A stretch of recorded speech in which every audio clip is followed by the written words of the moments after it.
When you move from the printed word or television to the internet, you enter into an environment that can be very challenging for those in search of trusted, reliable information.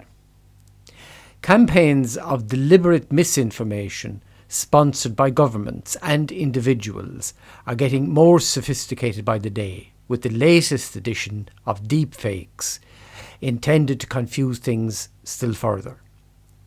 A reasonable response to all you come across on the web should be a deeply sceptical approach until you can at least satisfy yourself about some basic criteria.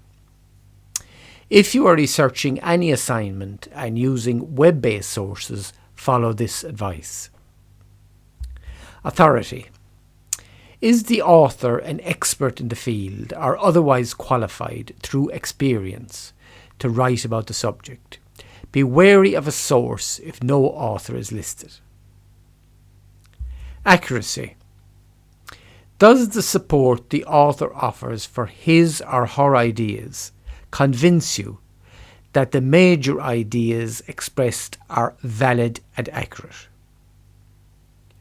Factual information can often be checked by finding another source that provides similar information. Objectivity. Does the author reveal bias that could keep the content from being reliable? You do not want to build a case on someone else's unsupported opinion. Currency. Is the information recent unless there is a reason for using a source from an earlier period?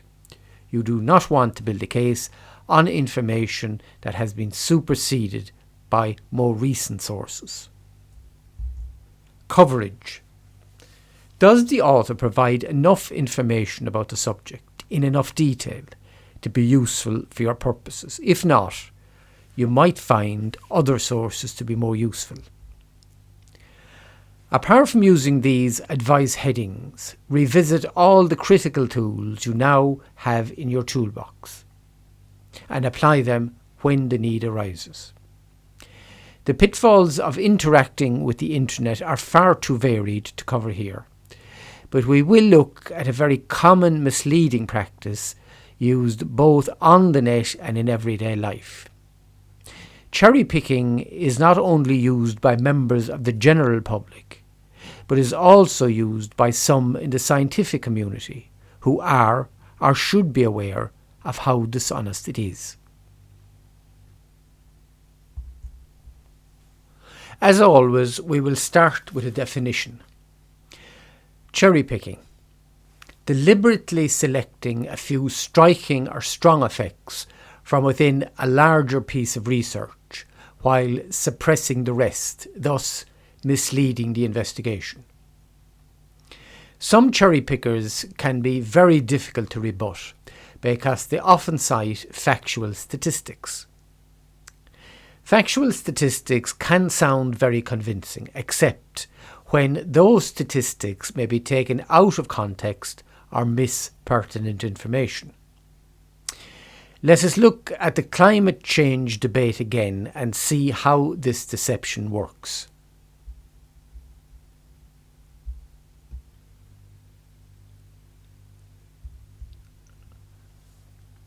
All forms of communication will have a context or setting, in terms of which it can be fully understood. Written pieces, photographs, audio pieces, video pieces, graphs, etc. form a large part of how people communicate their message on the internet. When presented with any or all of these methods, it is vital not only to deploy the pre-reading discipline we discussed earlier, but also to look for the full context of any presentation. There may be practical difficulties with some presentations, but this should not discourage you from trying. Any presentation that cannot be fully contextualized will have to be treated with caution. One example of how this bad practice has been used by climate change deniers is the practice of cherry-picking climate data from a larger data set.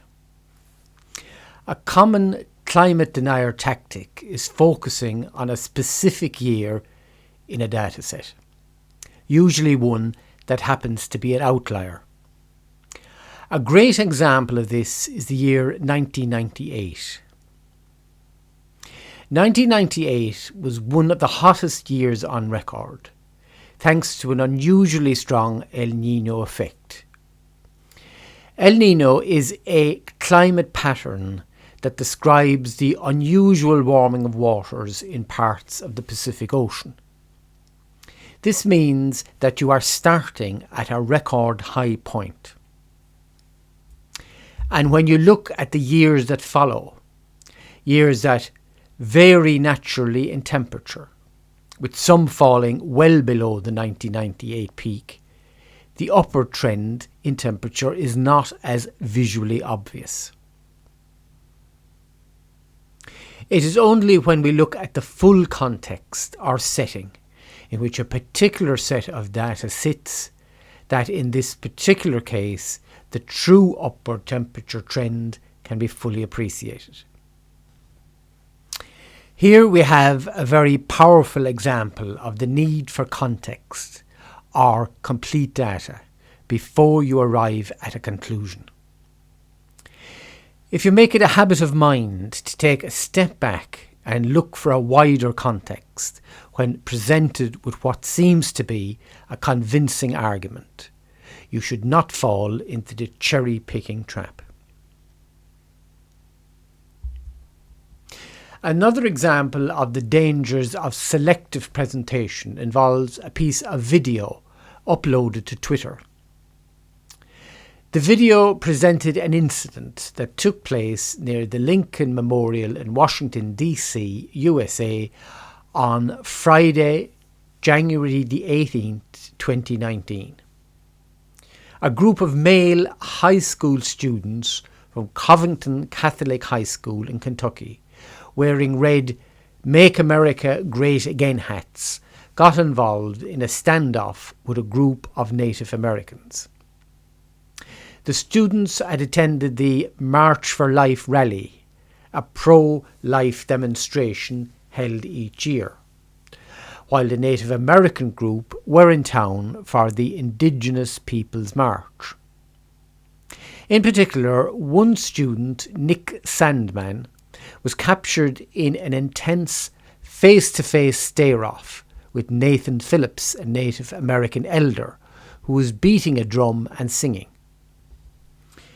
As the tense standoff continued, groups of students surrounded the two as they cheered and taunted. The clip lit up the internet, prompting outrage and accusations of racism on the part of the Make America Great Again, or mega hat-wearing boys, encapsulated by the apparently smug grin on the student involved in the standoff, who did not speak to the elderly man in question, but just stood there smiling. For the millions of people who retweeted it, the incident exemplified the deep racial and cultural divisions that underpinned American life during the Trump era, and an alarming example of mob mentality at work. The outrage was underscored by a CNN interview with the Native American elder Nathan Phillips the next day, during which he described trying to bring calm to the situation and described the fear he felt as he was surrounded by the group and blocked by one particular student. The action of the boys was roundly condemned by the media, and some major networks ran with the prevailing narrative and did not bother investigating the full context of the clip. In other words, they did what thousands of other retweeters did: saw the clip out of a yet-to-emerge context and reacted to it by fitting it in to one of their oven-ready narratives. narratives we all go around with in our heads every day. As a result of this rush to judgment, death threats were made against some of the students and classes were suspended in Covington High School. It gradually emerged that the prevailing narrative surrounding the events was not all it seemed. A second video surfaced showing a group from the Black Israelites who believe Africans are God's chosen people, shouting anti-homosexual slurs and swearing. The group in this video approached the Covington students, at one point appearing to tell a student that his friend was going to harvest his organs. The Covington students then began performing their school spirit chant, often used by high schools in America, led by one student who took off his shirt and began performing the song. At this point, video footage shows the group of Native Americans approaching the student group when the apparent face-off between Nathan Phillips and Nick Sandmann takes place. The media then started a backtracking exercise, as the following video shows. This one have just closed due to the cold weather, but this all comes amid a firestorm. Many people here saying that these videos should be a lesson in not rushing to judgment. The viral encounter has thrust this Kentucky community into a politically charged debate that has police here on high alert. This morning, classes are canceled at Covington Catholic High. Students were scheduled to return today, for the first time since some of them found themselves at the center of a viral video that sparked intense anger online. And that authorities now say led to threats against the teens and the school in Kentucky. This clip showing student Nick Sandmann face-to-face with Native American veteran Nathan Phillips quickly exploding across social media over the weekend. Many of the students in D.C. for the March for Life wearing Make America Great Again gear. Some are seen making racist gestures, others jumping around and chanting. A new email from their principal to parents obtained by NBC affiliate WLWT says the incident is being fully investigated by an independent third-party investigator. The school and local diocese had previously condemned the kids' actions and said they were looking at possible expulsion.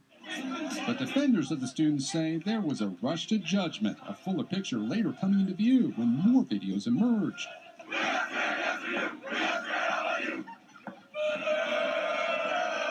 A student whose parents did not want his face shown says they were using their school chants to drown out insults from men identified as Hebrew Israelites. This is a bunch of future a bunch of babies made out of insects. Right, trailer park babies. One of those men says it all started when the students mocked them. The chants continuing when Phillips entered the picture. There was 3 Native American people there. One of them was jumping up and down, so our guys start jumping up and down, clapping. We're dancing with him. Like, I just don't see how they were just going along with what they thought was fun. Nick Sandmann, the student who appears to smirk while standing in front of Phillips, blasted what he called outright lies in a statement. Writing in part, I believe that by remaining motionless and calm, I was helping to defuse the situation. It was clear to me that he had singled me out for a confrontation, although I'm not sure why. Adding, a chaperone gave him permission to perform the school chants. Phillips's account has been interpreted differently. On Saturday, he told the Washington Post he felt threatened by the teens and that they swarmed around him. When he tried to leave, the guy in the hat wouldn't let him retreat. But he's also told the Detroit Free Press that he decided to intervene between the students and the other group, calling it the moment he put himself between beast and prey. He now says Sandmann should have accepted responsibility for his actions and should face consequences. Instead of being expelled, that the students should go through some kind of sensitivity training, that they should cultural education of some kind, and if they don't, then don't graduate. President Trump weighing in on the controversy overnight, tweeting the students were treated unfairly, with early judgments proving out to be false, smeared by media. Meanwhile, at the nearby diocese later this morning, the American Indian movement plans to hold what it calls a peaceful vigil to confront racism. The lesson we can take from this incident is that we tend to react to news by using it to feed our existing prejudices. A majority of us have a narrative or conviction ready in our heads about how things are in the world, and we look for news and comments to support it. The controversy has exposed how a single video clip without full context can become a very dangerous tool.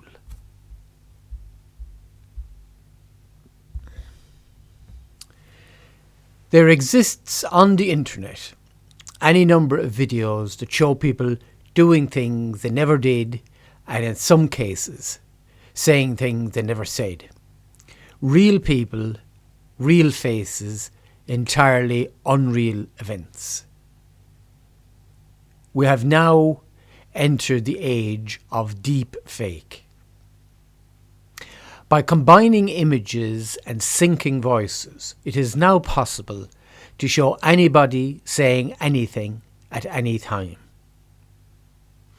You, the critical thinker, must now question as never before all the things that were once considered obvious and challenge the lazy assumptions we make every day about people and situations.